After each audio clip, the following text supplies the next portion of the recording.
इस दवा का इस्तेमाल बिना किसी डॉक्टर सलाह के अपने घर पर ना करें। सो हेलो गाइज, मैं रवि वर्मा और आप देख रहे हैं ओनली हेल्थ एडवाइस। तो आज जिस मेडिसिन के बारे में मैं बात करने जा रहा हूं वो है इक्वास्पिरिन। काफ़ी इंपॉर्टेंट मेडिसिन मानी जाती है। तो अगर आपको इक्वास्पिरिन के बारे में पूरी जानकारी चाहिए तो आप इस वीडियो को लास्ट तक जरूर देखें। इक्वास्पिरिन किन बीमारियों में वर्क करता है, इसके साइड इफेक्ट क्या होते हैं, इसके डोजेस क्या हो सकते हैं और इसके प्रिकॉशन क्या होते हैं, तो पूरी जानकारी आपको दी जाएगी इक्वास्पिरिन के बारे में। वीडियो में बने रहें, लाइक ज़रूर करें वीडियो को और हो सके तो इस वीडियो को शेयर करें ताकि ये इन्फॉर्मेशन दूसरे लोगों तक पहुंच सके।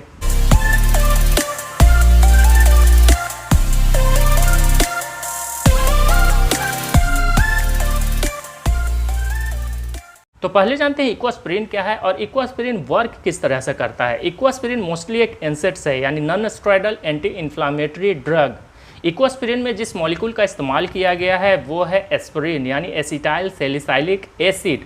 इक्वास्पिरिन एक एंटी प्लेटलेट भी है। कहा जाता है अगर आपको इक्वास्पिरिन के बारे में जानकारी चाहिए तो आपको प्लेटलेट के बारे में पूरी जानकारी होनी चाहिए।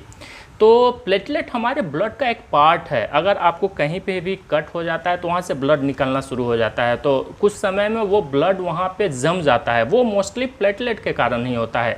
अगर आपके ब्लड में प्लेटलेट की कमी होनी शुरू हो जाएगी तो वो थक्का, खून का जो थक्का है जमाने का काम नहीं कर पाएगा। और ये प्लेटलेट कम होने का केस डेंगू फीवर में काफ़ी ज़्यादा देखा गया है। इसीलिए डेंगू फीवर में प्लेटलेट अलग से चढ़ाना पड़ता है, क्योंकि इंटरनल ब्लीडिंग होने का खतरा काफ़ी ज़्यादा बढ़ जाता है। तो उसी प्लेटलेट को काम करने से रोकता है इक्वास्पिरिन और इसी तरीके से इक्वास्पिरिन वर्क करता है। तो अब जानते हैं इक्वास्पिरिन किन बीमारियों में सबसे बेहतर काम करता है। स्ट्रोक की बीमारियां, यानी हार्ट अटैक जिससे होता है उसमें इक्वास्पिरिन काफ़ी बेहतर रोल प्ले करता है, क्योंकि वहाँ पे अगर कोई ब्लॉकेज होता है खून अगर थक्के जम जाते हैं, ब्लॉकेज हो जाता है, तो वो इक्वास्पिरिन के कारण ही ओपन किया जाता है उसे, क्योंकि इक्वास्पिरिन के कारण प्लेटलेट वर्क करना बंद कर देता है और जो ब्लड फ्लो है वो आराम से होने लगता है। यानी अगर कोई क्लॉटिंग होती है अंदर, हार्ट के अंदर या तो फिर पंप में, तो वो इक्वास्पिरिन उसे ख़त्म करता है। दर्द में भी ये काफ़ी बेहतर काम करता है। पीरियड दर्द हो या तो फिर दांतों में दर्द हो या तो फिर मांसपेशियों का दर्द हो, तो वहाँ पे भी इक्वास्पिरिन काफ़ी बेहतर वर्क करता है, क्योंकि ये एक एनसेड्स है। हार्ट डिजीज़ में भी इक्वास्पिरिन काफ़ी बेहतर वर्क करता है। और आघात यानी स्ट्रोक, जिसे मैंने पहले ही बता रखा है, तो इन सभी बीमारियों में इक्वास्पिरिन का रोल काफ़ी बेहतर माना जाता है।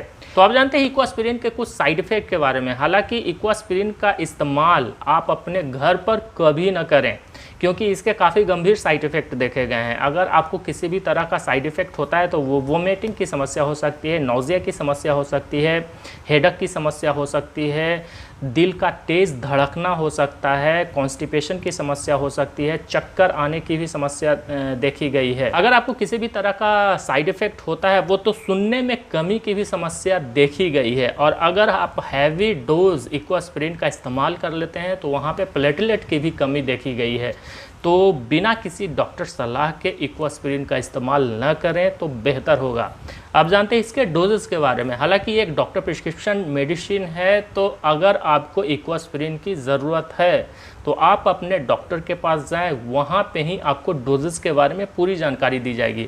और अगर आप पहले से किसी मेडिसिन का इस्तेमाल कर रहे हैं तो उस मेडिसिन के बारे में अपने डॉक्टर्स को जानकारी दें कि आप किन मेडिसिन का इस्तेमाल पहले से कर रहे हैं, क्योंकि काफ़ी सारी मेडिसिन से इसका इंट्रैक्शन भी देखा गया है। तो ज़रूरी होगा कि आप जिन मेडिसिन का इस्तेमाल पहले से कर रहे हैं उस मेडिसिन के बारे में अपने डॉक्टर्स को बताएं।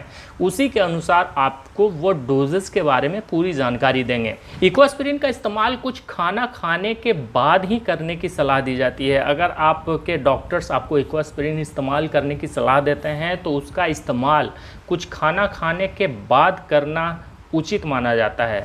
तो कुछ प्रिकॉशन भी काफ़ी इम्पॉर्टेंट है इक्वास्पिरिन के। तो अगर आपको किडनी या लीवर की समस्या है तो आप इक्वास्पिरिन का इस्तेमाल न करें तो बेहतर होगा।